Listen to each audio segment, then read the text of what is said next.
ఇప్పుడు పెడుతున్నాం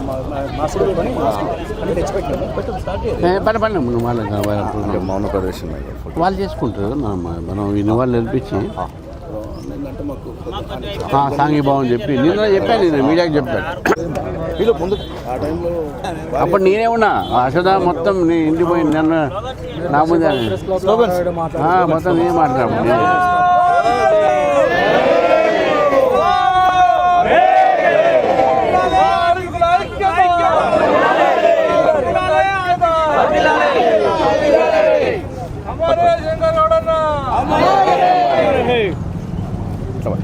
లింగం శంకర్ గౌడ్, శంకర్ గౌడ్, శంకర్ గౌడ్, శంకర్ గౌడ్, శంకర్ గౌడ్, శంకర్ గౌడ్.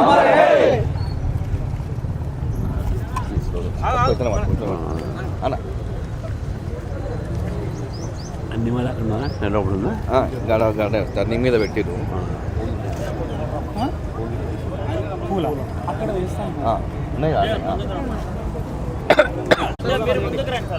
కార్మికుల ఐక్యత, కార్మికుల ఐక్యత. हमारे मांगे नहीं मिले तो, हमारे मांगे नहीं मिले तो अरे बस का भैया, अरे बस का भैया, अरे बस का भैया, अरे बस का भैया, अरे बस का भैया, अरे बस का भैया, बस का भैया नहीं चलेगा, नहीं चलेगा, नहीं चलेगा, बस का भैया नहीं चलेगा.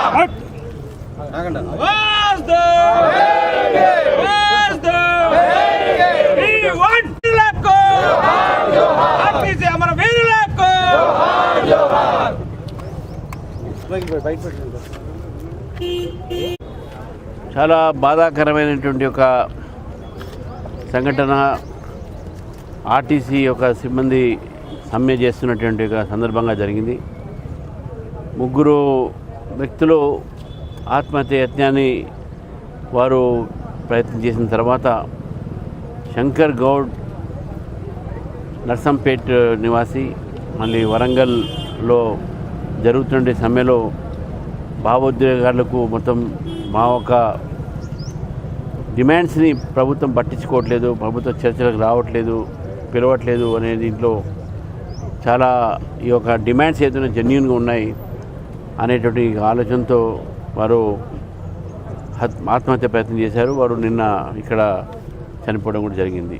ముందుగా వారికి సంతాపన తెలియజేస్తూ మరి ప్రభుత్వము వారి కుటుంబానికి ఎక్స్గ్రేషియా అడ్వకేట్గా ఇవ్వాలి. అదేవిధంగా ఇంట్లో కూడా వారికి చూడాల్సిన అవసరం ఉన్నది. వారి యొక్క కుటుంబం కూడా చాలా మిడిల్ క్లాస్ ఫ్యామిలీ కాబట్టి. అంతేకాకుండా ఆర్టీసీ సమ్మె ఈరోజు 41 రోజు ముందు నోటీస్ ఇచ్చిన తర్వాత పట్టించుకోకపోవటము చాలా బాధాకరమైన విషయం. ఏదైతే గత ప్రభుత్వంలో కూడా ప్రభుత్వంలో విలీనం చేయాలని చెప్పేసి పక్కన ఉన్నటువంటి ఒక తెలుగు రాష్ట్రం వాళ్ళు అక్కడ చేశారు, ఇక్కడ కూడా చేయండి అనేటువంటి డిమాండ్తో ఆ రోజు ఆర్టీసీ మొత్తం కూడా సమ్మెలో దిగారు. అప్పుడు కూడా భారతీయ జనతా పార్టీ మేము వాళ్ళకి సపోర్ట్ చేసినాము. అశ్వత్థామరెడ్డి గారి అప్పుడు చేసిన సమయంలో వారి అరెస్ట్ కూడా నా ముందే జరిగింది వాళ్ళ ఇంట్లో. సరే, దాని తర్వాత ఏదో 42% ఫిట్మెంట్ నేను ఇస్తాను, లేకుంటే పిఆర్సీ బకాయిలు ఇస్తానని చెప్పారు. 2017 నుంచి కూడా బకాయిలు పిఆర్సీ కూడా రాలేదు. రిటైర్డ్ ఎంప్లాయీస్కి కూడా వాళ్ళ ఒక పెన్షన్స్ రావట్లేదు.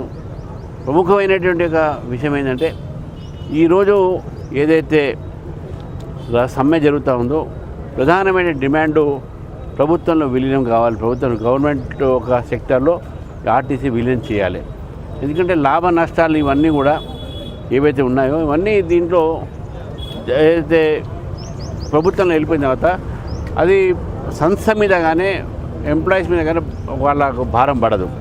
కాబట్టి డిమాండ్ జెన్యూన్ డిమాండ్. గతంలో చాలా రాష్ట్రాలు ఉన్నాయి, చాలా రాష్ట్రాల్లో ఇటువంటి ఒక ప్రయత్నం జరిగింది. కాబట్టి ప్రభుత్వంలో విలీనం చేయాలి అనేటటువంటి ఒక డిమాండ్ అయితే జెన్యూన్ డిమాండ్ ఉంది. కాబట్టి ఈరోజు శంకర్ గౌడ్ గారి యొక్క మరణం తర్వాత ప్రభుత్వం ఇప్పటికైనా కన్ను తెరవాలి. ఏ విధంగా వాళ్ళు డిమాండ్కు నోటీస్ ఇచ్చి వాళ్ళు నోటీస్ ఇచ్చిన మీరు పట్టించుకోకపోవడంతో ఈరోజు జరిగినటువంటి ఒక సంఘటన శంకర్ గౌడ్ గారి ఏదైతే మరణం ఉందో దానికి ప్రభుత్వమే బాధ్యత తీసుకోవాలి. నేను ఆర్టీసీ ఎంప్లాయీస్ మరొకసారి కోరుతున్నాను, మీకు రాజకీయ పార్టీగా మేము మీతో ఉన్నాము, మీ యొక్క సమ్మెకు మీరు తప్పకుండా మా నైతికమైన సపోర్ట్ చేస్తున్నాం. కానీ ఎంప్లాయీస్ కూడా నేను కోరుతా ఉన్నాను, ఆత్మహత్యకు పాల్గొనకండి, మనం పోరాడదాం. పోరాడి సమాజం మొత్తం మీతో ఉన్నది. ఈరోజు మీరు బండి నడితేనే ఒక ప్రయాణం సాగుతుంది కాబట్టి మీతో మొత్తం సమాజం ఉన్నది, మీ పట్ల సహానుభూతి ఉన్నది. కాబట్టి దయచేసి ఇంత ఎక్స్ట్రీమ్ స్టెప్ తీసుకోకండి. మీరు తప్పకుండా మీ అవసరం ఉన్నది. ఈరోజు మన ఒక ఆర్థిక ప్రగతికి కూడా ఈరోజు ఆర్టీసీ బస్సులు కానీ మూమెంట్స్ కానీ ఇవన్నీ కూడా ప్రయత్నంలో ఉన్నాం. కాబట్టి మీ అందరికీ మరొకసారి మీ ద్వారా ఆర్టీసీ వారికి సపోర్ట్ చేస్తూ మరి వారిని కూడా నేను రిక్వెస్ట్ చేస్తూ ఉన్నాను, ఎక్కడ కూడా ఇటువంటి సంఘటన జరగకపోతే మంచిదని చెప్పేసి కూడా మీ అందరిని కూడా కోరుతాను. కార్మికులతో ప్రభుత్వం చర్చలు జరపాలని నిర్ణయించింది. చర్చ జరపాలని చెప్పేసి మేము నిన్న కూడా అడిగాము. చర్చ ముందే 41 రోజు ముందే నోటీస్ ఇచ్చిన సందర్భంగానే ప్రభుత్వం చర్చకు పిలిపి ఉంటే ఈరోజు శంకర్ గౌడ్ మరణం కాకపోయేది. కాబట్టి శంకర్ గౌడ్ మరణానికి ఈరోజు ప్రభుత్వమే కారణం అని చెప్పేసి మేము భావిస్తూ ఉన్నాం. 2015 నుంచి కూడా పెండింగ్లో ఉందని చెప్పేసి 2015లో కూడా ఆ రోజు కేసీఆర్ గారి ప్రభుత్వం ఉన్నప్పుడు కూడా వారు అప్పుడు ఎలక్షన్స్తో ప్రామిస్ చేసింది, వీళ్ళు కూడా ఎలక్షన్స్తో ప్రామిస్ చేశారు. మేము డిమాండ్ చేసినాము. గతంలో ఆ సమ్మెలో మేము కూడా రాజకీయ పార్టీ నైతిక సపోర్ట్ చేసినాము. ఇంతకుముందు నేను చెప్పాను, అశ్వత్థామరెడ్డి అప్పుడు ఉన్నప్పుడు రోజు మేము పూర్తిగా సపోర్ట్ చేసుకుంటూ ఆ రోజు కూడా ఇట్నే చాలామంది చనిపోవడం జరిగింది. మేము అప్పుడు కూడా కోరినాము, దయచేసి ఇటువంటి ఎక్స్ట్రీమ్ స్టెప్ తీసుకోకండి, మేము మీతో ఉన్నాం, సమాజం మీతో ఉంది. కానీ ప్రభుత్వం ఆ రోజు కూడా డిమాండ్ను వీళ్ళు పూర్తి చేయలేము. ఎలక్షన్స్కి ముందు రేవంత్ రెడ్డి గారు వారి యొక్క మేనిఫెస్టోలో కానీ వారి యొక్క స్పీచెస్లో కానీ ఆర్టీసీ సమస్య మీద తప్పకుండా తీరుస్తా అని చెప్పారు, ప్రభుత్వంలో విలీనం చేస్తా అని చెప్పారు, పీఆర్సీ బకాయిలు ఇస్తా అని చెప్పారు. 2017 నుంచి రావాల్సినటువంటి అవసరం ఉంది. అదేవిధంగా రిటైర్మెంట్ బెనిఫిట్ కూడా సమయానికి ఇస్తున్నారు. ఇవన్నీ ఏదీ లేదు, మరి ఎక్కడ గొంగలు అక్కడే ఉంది. కాబట్టి ఈరోజు వారి యొక్క genuine డిమాండ్స్ని Bharatiya Janata party support చేస్తూ ఉంది. నేను మళ్ళీ ఒకసారి చెప్తా ఉన్నాను, బీజేపీ ఎందుకని మీ యొక్క ఎంప్లాయీస్ యూనియన్ కాబట్టి సమాజంలో ప్రతి ఒక్కరు కూడా మీతో ఉన్నారు, ప్రతి రాజకీయ పార్టీ కూడా మీతో ఉన్నది, మేము కూడా మీతో ఉన్నాం, మీకు సాంఘీభావం జరుపుతూ ఉన్నాం. మీరు సక్సెస్ కావాలని, చర్చలు కూడా మొత్తం సక్సెస్ కావాలి, చర్చలు జరగాలి, చర్చలతోనే మనం సమస్యను కూడా తీసుకుందని చెప్పి చర్చలు ఫెయిల్ అయితే అయినప్పుడు కూడా మీ డిమాండ్స్ జెన్యూన్ ఉన్నాయి కాబట్టి మీతో మేము ఉంటామని చెప్పి చేస్తాం. చర్చల సందర్భంగా ఇప్పటికే చర్చలు జరుగుతున్న సందర్భంగా ప్రభుత్వానికి మీరు ఏం చెప్పాలి? మీ ప్రభుత్వాన్ని కూడా చెప్తున్నాం, వాళ్ళ డిమాండ్ జెన్యూన్ ఉన్నాయి. ముఖ్యమంత్రి గారి స్వయానే ఎలక్షన్స్లో వారు మాట ఇచ్చారు, మాట ఇచ్చినప్పుడు వారి మాట తప్పదు. అటెంప్ట్ చేద్దామంటే ఎంప్లాయీస్లో ఎంత ఎంత వాళ్ళ ఆవేదన ఉంటేనే ఇటువంటి ఒక స్టెప్ తీసుకుంటే ఒకసారి మనం ఆలోచించాలి. ప్రభుత్వం సానుభూతిగా వీరందరితో చర్చ జరిగిన తర్వాత ముందుగా ఫస్ట్ డిమాండ్ గవర్నమెంట్ ఒక విలీనం చేయాలి. ఎందుకంటే గడ్డంలో కూడా ఒప్పుకున్న పక్క రాష్ట్రం కూడా చేసింది, మన రాష్ట్రం చేసే మనకు ఏముంది, మనం చేయొచ్చు. మీరు కూడా మాట్లాడారు దాని మీద, గత డిమాండ్ మీరు కూడా మాట్లాడారు ఆ రోజు మీరు అధికారం లేనప్పుడు. ఇప్పుడు అధికారంలో వచ్చిన తర్వాత యూటర్న్ తీసుకుంటే ఎట్లయితుంది?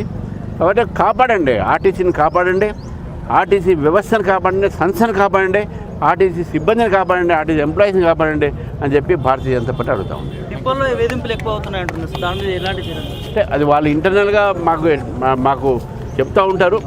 ఆ వేధింపులు ఉంటే కూడా తప్పకుండా ఎంక్వైరీ జరగాలి. ఎవరైతే వేధింపులు చేస్తూ ఉన్నారో అటువంటి అధికారుల మీద కూడా యాక్షన్ ఉండాలి.